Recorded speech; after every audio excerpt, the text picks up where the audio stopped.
The massive hangar of the Earth spaceship Perseverance was filled with the sounds of welding torches and repair tools. Captain Miller walked slowly between the rows of spacecraft, each step making him feel heavier than the last. These ships weren't what anyone would call a proper fleet. They were old, beaten up, and barely holding together. Some of them had been flying for longer than most of his crew had been alive. He stopped near an old fighter where Lieutenant Roberts was working. She had grease streaks on her face, and her uniform was dirty from crawling around inside the ship's engine all day. The fighter she was fixing was at least 30 years old, built during the first days of space exploration when humans were just learning to reach for the stars. "How's it looking?" Miller asked, though he already knew the answer wouldn't be good. Roberts slid out from under the fighter and wiped her hands on an old rag. "Well, sir, I've got good news and bad news.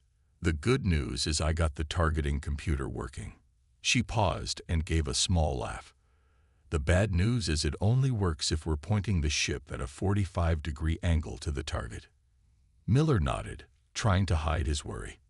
This was what they had to work with: broken computers, patch-up jobs, and ships that should have been turned into scrap metal years ago. The Earth Defense Force had given them everything they could spare, but that wasn't saying much.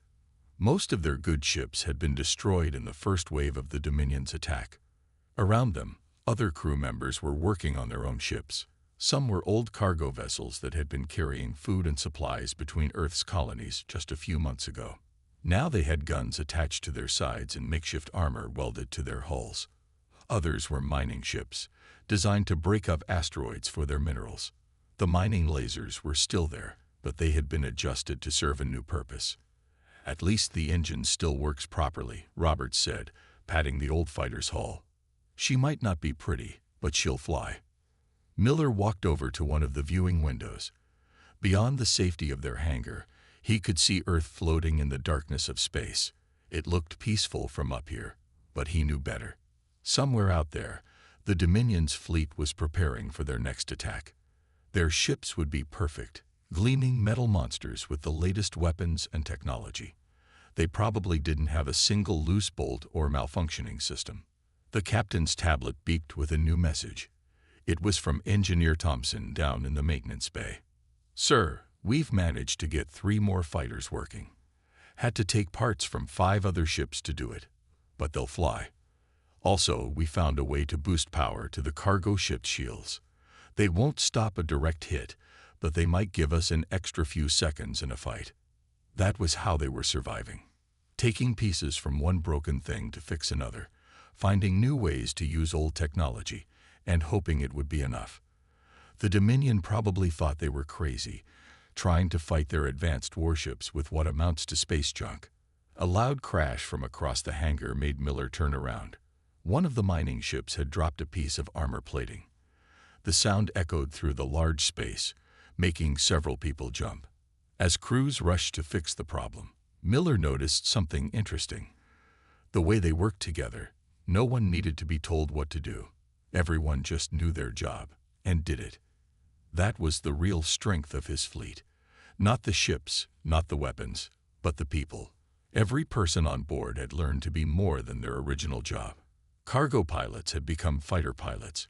Maintenance workers had become weapons experts.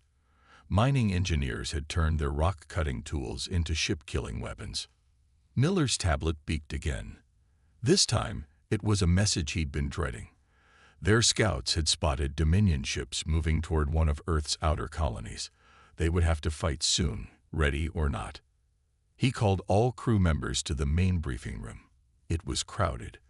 The room wasn't designed to hold so many people at once. Some sat on the floor, others stood against the walls. All eyes were on him as he pulled up the scout report on the main screen. "I know what they see when they look at us," Miller said, his voice carrying to every corner of the room. "They see old ships, outdated technology, and desperate people. They think we're going to be an easy target." He paused, looking at the faces around him.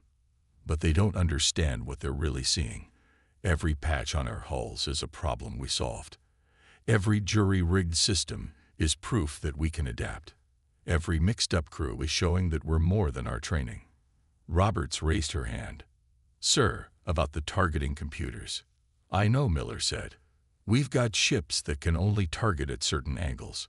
We've got cargo vessels that shake when they fire their weapons. We've got mining lasers that might burn out after one shot. He smiled. But that's what they gave us to work with, so that's what we're going to use to win. The room was quiet for a moment. Then someone in the back started laughing. Others joined in. It wasn't happy laughter. It was the kind that comes when something is so ridiculous you have to either laugh or cry. Thompson, Miller called out to his engineer. How many of our ships can actually fight? Thompson stood up, consulting his own tablet. We've got 15 fighters that can fly, though 5 of them have weapons problems. 7 cargo ships with working guns, but their targeting systems are basic at best. 4 mining ships with their lasers converted to weapons. And the Perseverance herself. He looked up. It's not much of a fleet, sir. No, Miller agreed. It's not much of a fleet. But it's our fleet. He brought up an image of the colony they needed to defend. The Dominion thinks they know what they're facing. They expect us to fight like they do, with proper tactics and standard formations. They expect us to give up when their superior technology proves too much for our old ships. He switched the display to show their own vessels. But we're going to show them something they've never seen before. We're going to show them what happens when you back humans into a corner with nothing but spare parts and determination. The briefing continued as Miller laid out their defense plans. They weren't fancy plans. They couldn't be, with ships that barely worked properly. But they were plans that used every quirk and problem to their advantage. If a fighter could only target at 45 degrees, then they'd use that limitation to surprise the enemy. If a cargo ship's guns shook when firing, they'd use that shake to spread their shots wider. As the crews filed out to prepare for battle, Miller stayed behind, looking at the display of their mismatched fleet. On paper, they didn't stand a chance. The Dominion ships would outclass them in every way. But papers and statistics didn't tell the whole story. These ships might be scrap, but they were their scrap. Every dent and patch and jury-rigged system was a story of human stubbornness, of refusing to give up just because the odds were bad. The Dominion was about to learn a very important lesson. Never underestimate people who can make weapons out of junk and victories out of defeats. The first battle went exactly as everyone expected, badly. The Dominion ships appeared from hyperspace like angry wasps, their metal hulls shining in the starlight. They moved with perfect precision, their formations so exact they looked like computer animations rather than real ships. Miller watched from the bridge of the Perseverance as the enemy approached. His hands were steady on the controls, but his mouth felt dry. The Dominion fleet was everything their scouts had reported and worse. Each ship looked like it had just left the factory, their weapon systems glowing with barely contained power. All ships, report in, he ordered over the radio. One by one, his mismatched fleet checked in. The voices were nervous but determined. They all knew what they were up against. Sir, Roberts called from her fighter. My targeting computer is still stuck at that 45-degree angle. Should I head back to base? Negative, Lieutenant. Stay in formation. We'll work with what we have. Miller looked at his tactical display. The Dominion ships were spreading out, probably wondering why such a small fleet of junk ships would dare to face them. The first shots came from the Dominion. Their energy weapons lit up space like lightning, cutting through the darkness toward Earth's defenders. Miller watched as one of his cargo ships took a direct hit. But instead of exploding, the ship's thick hull, designed to survive impacts with space rocks, absorbed most of the blast. Thompson. Miller called over the radio. What just happened? The engineer's excited voice came back quickly. Sir, their weapons are calibrated for military-grade shields. Our cargo ships have different shielding patterns. They're not as strong, but they're unpredictable. The enemy's targeting computers don't know what to do with them. It wasn't much, but it was something. Miller ordered the cargo ships to move forward, using their bulk to shield the fighters. The Dominion ships adjusted their formation, probably expecting the cargo ships to be slow and clumsy. They weren't wrong, but they also weren't ready for what happened next. Roberts had figured out how to use her fighter's broken targeting computer to her advantage. She approached the enemy ships at exactly 45 degrees, the only angle where her weapons would work properly.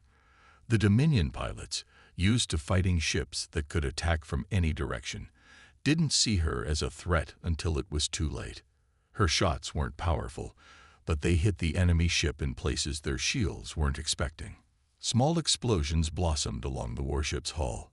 It didn't destroy the ship, but it showed everyone something important. The Dominion ships could be hurt. The mining ships moved in next. Thompson had spent days modifying their industrial lasers, and now they put his work to the test. The beams weren't as focused as military weapons, but they were powerful. When they hit the enemy shields, something strange happened. The unfocused energy scattered across the shield surface, creating weak points.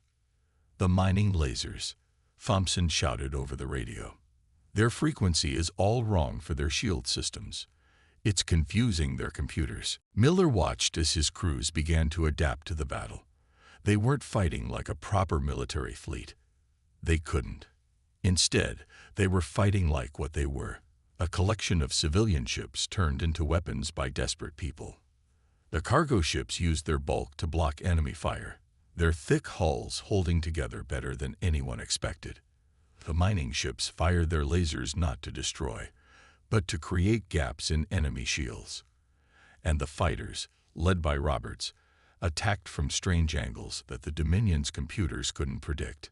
But they were still losing. 2 cargo ships exploded under heavy fire. A mining ship's engines failed, leaving it drifting in space. Half of the fighters were damaged or destroyed.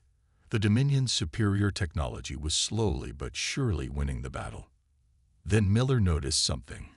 The enemy ships, for all their power and precision, were becoming confused. Their perfect formations were breaking up as they tried to deal with attacks coming from unexpected directions. Their computers, programmed to fight proper military vessels, were struggling to track ships that didn't behave like they should.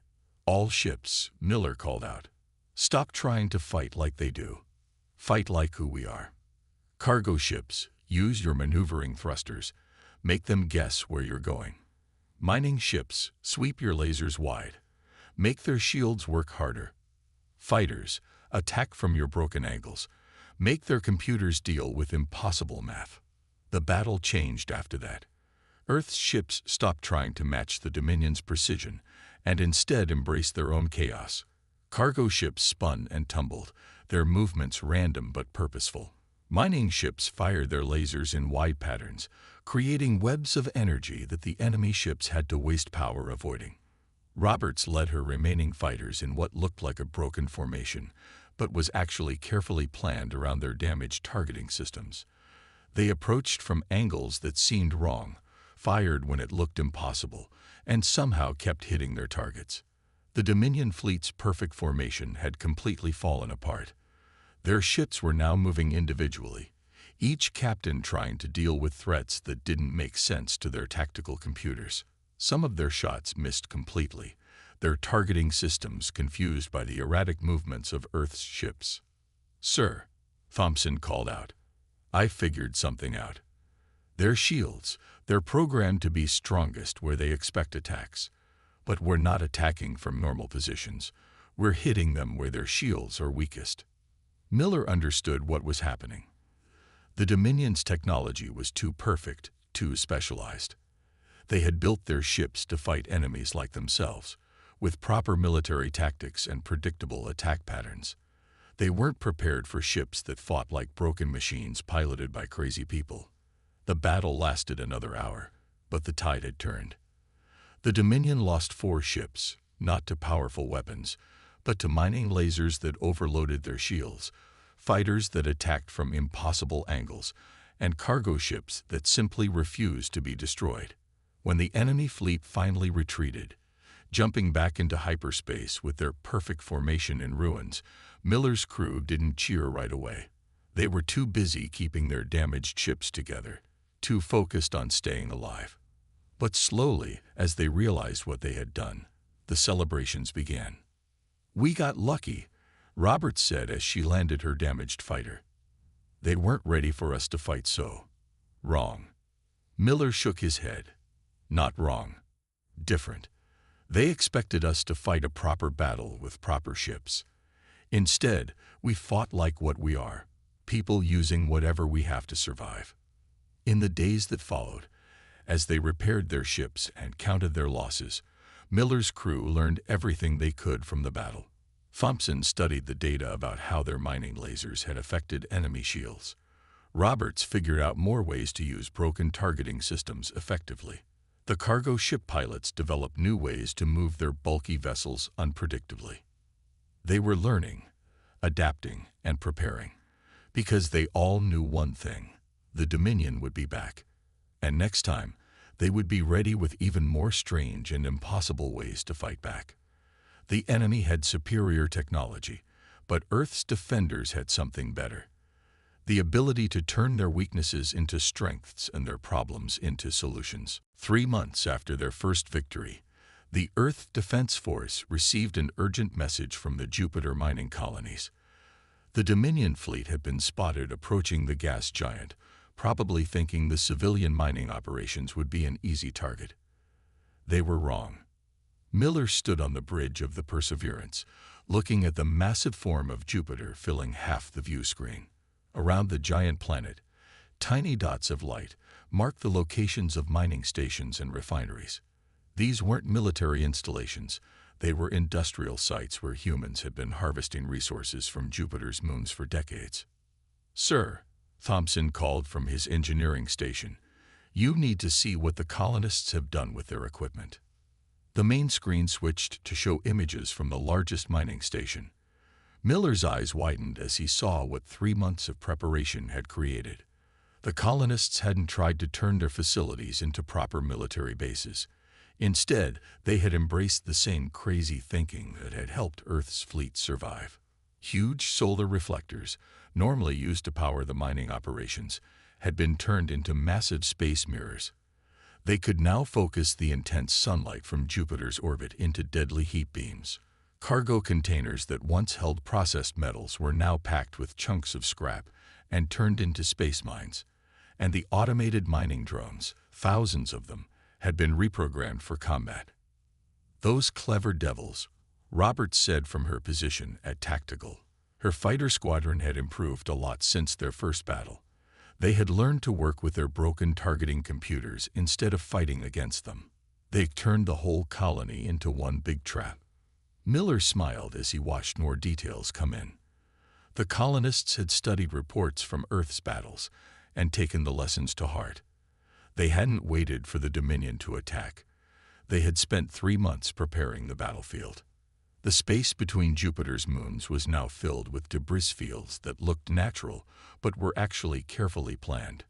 Mining ships had created paths through these fields that looked random but would force enemy ships to move exactly where the colonists wanted them. Every piece of junk floating in space was part of their plan. "Dominion fleet approaching," one of the sensor operators called out. 5 capital ships and 20 support vessels. They're moving into attack formation. Miller watched as the enemy fleet approached. Their ships still looked perfect, still moved with mechanical precision. But something was different this time. They moved more cautiously, having learned from their previous battles that Earth's forces didn't fight like proper military units. "All stations report ready," Miller ordered. Around Jupiter's moons, Earth's defenders moved into position. The mining stations powered up their converted solar reflectors. Cargo ships filled with makeshift mines took up hiding positions behind larger pieces of debris. And in the shadow of the moons, Roberts' fighter squadron waited. The Dominion fleet reached the outer edge of the mining colony space and immediately ran into trouble. Their advanced sensors, designed to detect military weapons and ships, were overwhelmed by the amount of junk floating around them. Every piece of metal could be a weapon. Every shadow could hide an attacker. "They're trying to map safe paths through the debris," Thompson reported, watching the enemy's scan patterns. Their computers are having trouble telling the difference between our traps and normal mining waste. Miller nodded. That had been part of the plan. The colonists had spent years learning how to find valuable materials among space debris. Now they were using that knowledge to hide their defenses in plain sight. The first Dominion ship to make a mistake was one of their smaller vessels. It tried to take a path that looked clear, but was actually a carefully planned trap. As soon as it passed between two large pieces of debris, dozens of small objects started moving. They weren't missiles or torpedoes. They were mining drones, each one carrying a small but powerful mining charge. The drones swarmed the enemy ship like angry bees. Their charges weren't powerful enough to destroy the vessel, but they didn't need to be. They just needed to confuse its shields, creating weak spots for the real attack. As the ship tried to deal with the drones, one of the solar reflectors turned, catching Jupiter's sunlight and focusing it into a deadly beam. The enemy ship's shields, already stressed from fighting the drones, couldn't handle the sudden heat. Parts of its hull started to glow red, then white. The ship tried to turn away, but the debris field forced it to move slowly and carefully. By the time it escaped the heat beam, significant damage had been done. "It's working," Roberts said with excitement. "Thompson, your crazy plan is actually working." The engineer grinned. "Simple physics. Their shields are designed to stop energy weapons and projectiles. They're not made to deal with focused sunlight and mining explosives. We're not fighting their technology. We're using nature against them." The battle spread out across the space around Jupiter's moons. The Dominion fleet tried to maintain formation, but the debris fields made that impossible. Every time they found what looked like a clear path, they discovered new traps. Cargo containers exploded into clouds of metal fragments. Mining drones appeared from hiding places and attacked. Solar reflectors turned seemingly safe areas into death zones of focused heat. Roberts' fighters added to the chaos. They had practiced for weeks in the debris fields, learning exactly how to use their damage targeting systems in the cluttered environment. While the Dominion ships struggled to get clear shots through the debris, the Earth fighters already knew all the safe angles to attack from. "Their formation is breaking up," Miller observed. The enemy fleet was now scattered across a large area, each ship trying to deal with threats they couldn't properly track or target. Their superior technology was actually working against them. Their sensors were picking up too much information. Their computers were trying to process too many possible threats. The killing blow came when 3 mining ships sprang their trap. They had been hiding inside hollow asteroids, a trick they normally use to protect themselves from Jupiter's radiation. When a Dominion capital ship passed between them, they fired their mining lasers together. The beams, modified to work like the ones that had proved effective in previous battles, hit the enemy ship from 3 different angles. The capital ship's shields overloaded completely. Without protection, its hull couldn't handle the focused energy. The ship didn't explode. It just stopped working, dead in space. That was when the Dominion fleet finally retreated. They had lost 2 ships completely, and 3 others were badly damaged. They had failed to destroy a single mining station or colony ship. The debris field around Jupiter had a few new pieces of junk floating in it, but otherwise, the colonists had won with minimal losses. As the enemy ships disappeared into hyperspace, cheers erupted across all channels. The mining colonies had not only survived, they had proven that humanity's desperate tactics could work anywhere. Their victory would change the way the war was fought. "Send word to Earth," Miller ordered. "Tell them everything that worked here. Every colony, every outpost needs to know that they can fight back. We don't need military bases or proper warships. We just need to be clever and use what we have." The Jupiter colonies had shown everyone something important. The Dominion's perfect technology could be defeated by simple physics and human creativity. The whole solar system was full of tools that could be turned into weapons. They just had to think differently about how to use them. The mood on the Perseverance was different now. The nervous energy of earlier battles had been replaced by something new: confidence, Earth's forces were no longer just defending. They were hunting. Miller walked through the ship's corridors, seeing crews working with purpose instead of desperation. In the main hangar, Roberts was teaching a group of new pilots. She had set up pieces of debris in a pattern that mimicked the Dominion's usual formation. The rookie pilots were learning to attack from specific broken angles, turning their ship's problems into advantages. "Don't fight your targeting computer," she told them, pointing at the practice course. "If it only works at 45 degrees, then make that your strength. The enemy expects attacks from normal angles. They don't expect us to come at them sideways." Miller stopped to watch the training. 6 months ago, they had been scrambling to figure out how to fight with broken equipment. Now they were teaching others to use those same flaws as weapons. It was amazing how much had changed. Thompson waved him over to the engineering bay. The engineer had been busy studying captured pieces of Dominion technology. But instead of trying to copy their advanced systems, he was looking for ways to break them. "Look at this, Stir," Thompson said, pointing to a damaged enemy shield generator. "Their technology is incredible, but it's also fragile. They built everything to work perfectly, which means it falls apart when things get messy." Miller looked at the complex device. It was beautiful, like a piece of art. Every part was precisely made, every connection exactly where it should be. But Thompson was right. It was too perfect. It couldn't handle the chaos that Earth's forces had learned to use as a weapon. "Their entire empire is built on having everything work exactly right," Thompson continued. "Their ships follow perfect patterns. Their weapons use precise calculations. Their shields are tuned to specific frequencies." He grinned. "So we don't try to match their perfection. We throw random junk at them and watch their systems crash." The engineer had developed new weapons based on this idea. They weren't really weapons at all. They were tools designed to create chaos.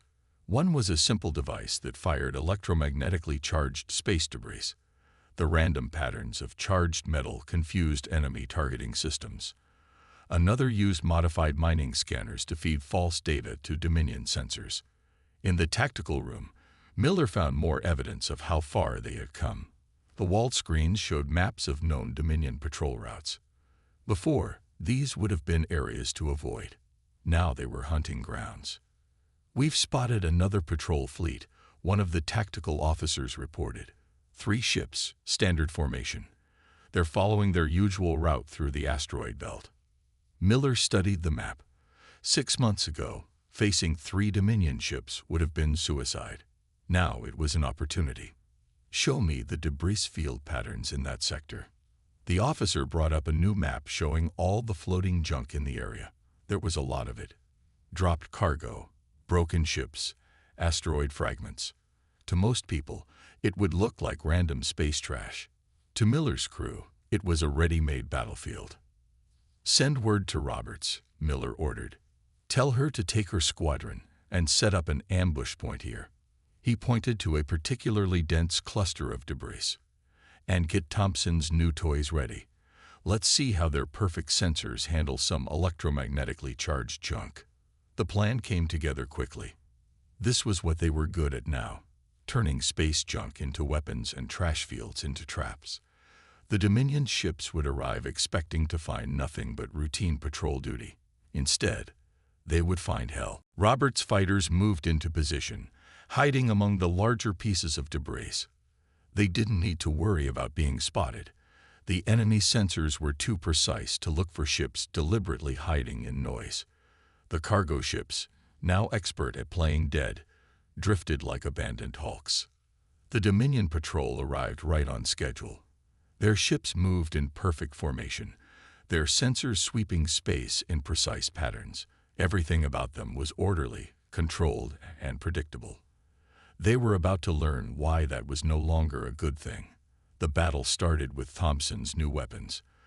The devices looked like broken engine parts, just more space junk floating in the void.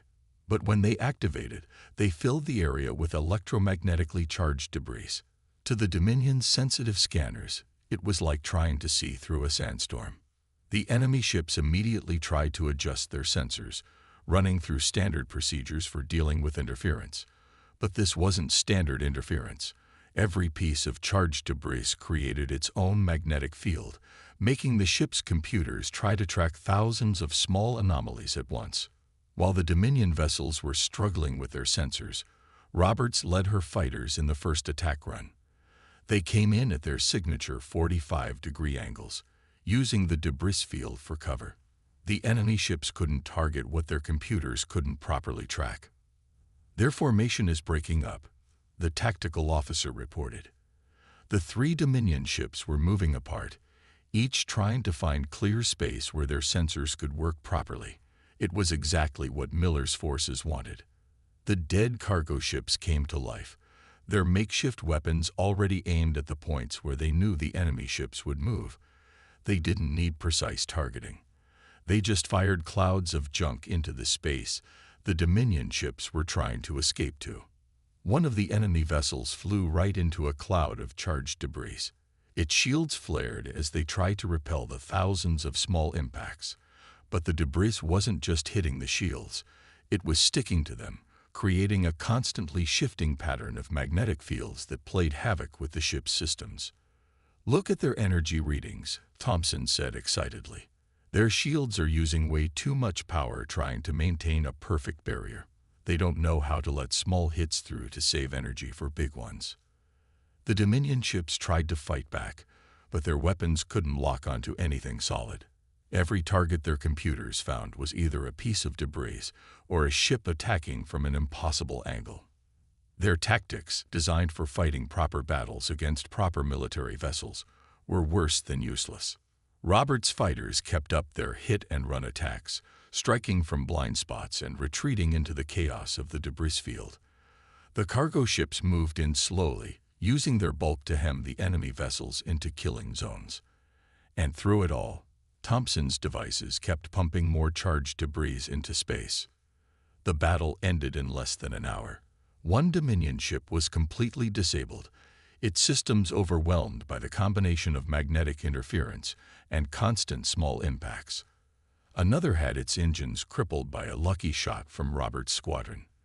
The third managed to escape, but not before taking serious damage. As Miller's crews began salvage operations on the captured ships, he realized something important. They weren't just surviving anymore. They were winning. The Dominion's perfect technology and precise tactics had become predictable. Earth's forces, with their broken ships and makeshift weapons, were anything but predictable. "Send the battle data to all Earth forces," Miller ordered.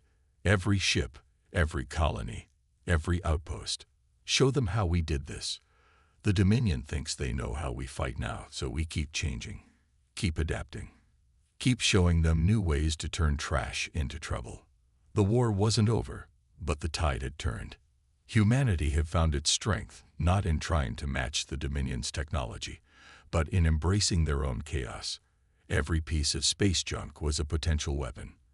Every broken system was a chance to do something unexpected. And every battle was a chance to show the enemy that perfection could be defeated by creativity. 1 year after the first Dominion attack, the war was reaching its final stage. The Perseverance's hangar bay looked very different now. The ships were still ugly, maybe even uglier than before, but there was a strange beauty in their patchwork appearance.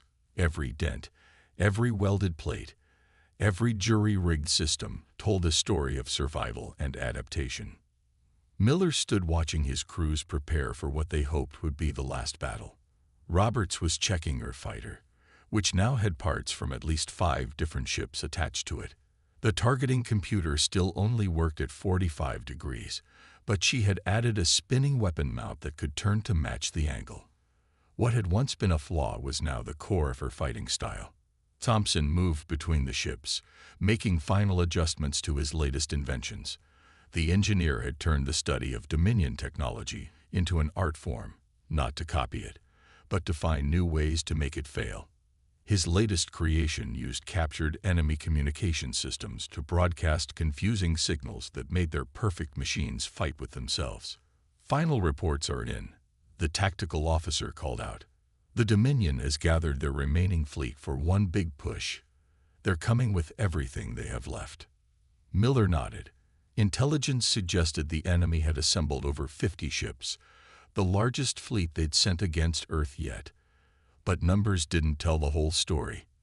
The Dominion was desperate now, their perfect world shaken by defeats they couldn't understand.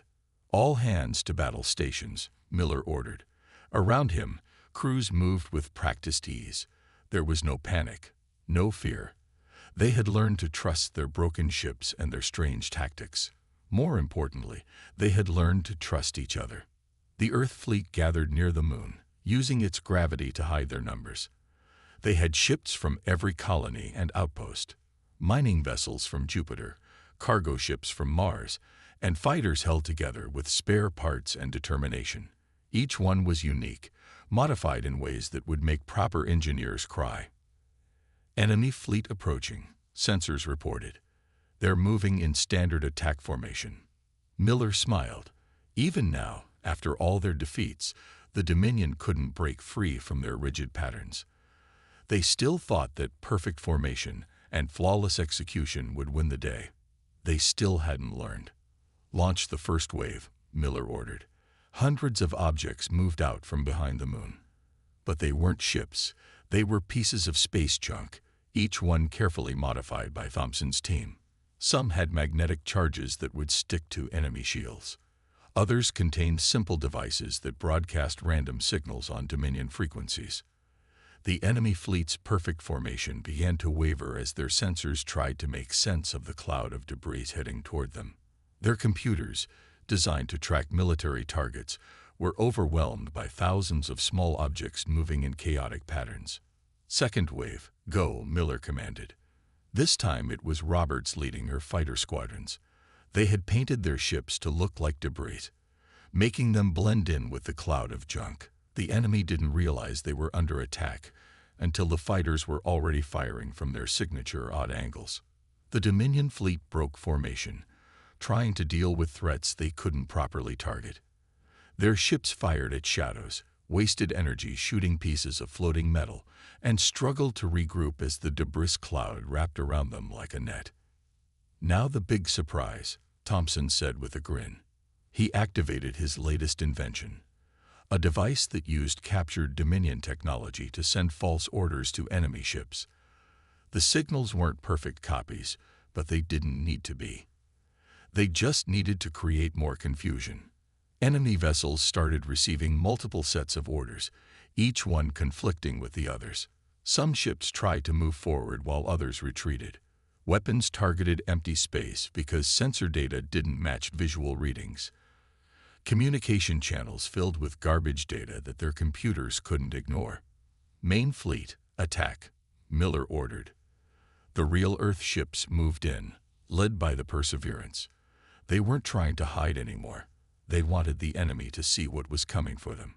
Wanted them to see the cargo ships with their makeshift weapons, the mining vessels with their modified industrial lasers, and the fighters that looked like they belonged in a scrapyard. The battle that followed wasn't pretty. It wasn't fought with elegant maneuvers or precise targeting. It was fought with tricks learned in a dozen desperate battles, with weapons cobbled together from spare parts, and with tactics that broke every rule of space combat. Cargo ships released clouds of metal fragments, creating zones where Dominion targeting systems couldn't function. Mining vessels fired their lasers in sweeping patterns, not trying to destroy enemy ships, but to overload their shields with constant stress. Fighters attacked from blind spots and impossible angles, their broken targeting computers turned into advantages. The Dominion fleet tried to adapt, tried to find ways to counter Earth's chaotic strategy. But they couldn't break free from their programming, couldn't stop trying to fight a proper battle. Their ships were too perfect, their crews too well-trained in standard tactics. They didn't know how to handle enemies that turned their own technology against them. The turning point came when Thompson's false signals caused 3 enemy ships to crash into each other. The accident created a chain reaction, forcing nearby vessels to break formation to avoid the wreckage. In the confusion, Roberts led her squadrons in a massive attack run, all of them firing from that deadly 45-degree angle that had become their trademark. Their flagship is isolated, Tactical reported. They're trying to restore order, but their communication systems are completely overwhelmed. Miller gave the order he'd been waiting to give. All ships, concentrate fire on the flagship. Show them what our junk heap can do. Every Earth vessel that could still fight turned their weapons on the Dominion flagship. Mining lasers, makeshift guns, and improvised missiles all struck at once. The enemy ship's perfect shields, designed to handle proper military weapons, couldn't adapt to the chaos of the attack. They collapsed under the strain. The flagship didn't explode. Instead, it just went dark, all its perfect systems overwhelmed by imperfect attacks. As it drifted powerless in space, the rest of the Dominion fleet seemed to lose its will to fight. Ships began jumping away into hyperspace, retreating in groups, and then individually as their formation fell apart completely. When the last enemy ship disappeared, leaving behind a battlefield filled with floating debris and broken vessels, there was no immediate celebration. Miller's crews were too busy keeping their damaged ships together, too focused on survival to realize what they had achieved. But slowly, as reports came in from all sectors, the truth sank in. The Dominion fleet was gone. Their perfect ships had been defeated by machines that barely deserved to be called ships at all. Their flawless tactics had been broken by strategies that ignored every rule of combat. The war ended not with a formal surrender, but with a message received through the very communication system Thompson had built from salvaged enemy parts. The Dominion was withdrawing from Earth's space. They had faced something they couldn't understand, a species that turned weakness into strength and trash into victory. Miller gathered his crew for one final announcement. Looking at their faces, he saw the same mix of exhaustion and pride he felt himself. They had started this war with nothing but broken ships and desperate courage. They had ended it as the rulers of the battlefield. They sent us to war with scrap, he told his people. They thought that meant we couldn't win. But they didn't understand what humans can do with broken parts and impossible odds. They didn't understand that sometimes the strongest weapon isn't the most perfect one. It's the one that breaks all the rules. As cheers filled the ship, Miller looked out at his fleet of mismatched vessels. They were still ugly, still held together with patches and prayers. But they had proven something important. In the right hands, with the right spirit, even scrap metal could defeat an empire's perfect machines.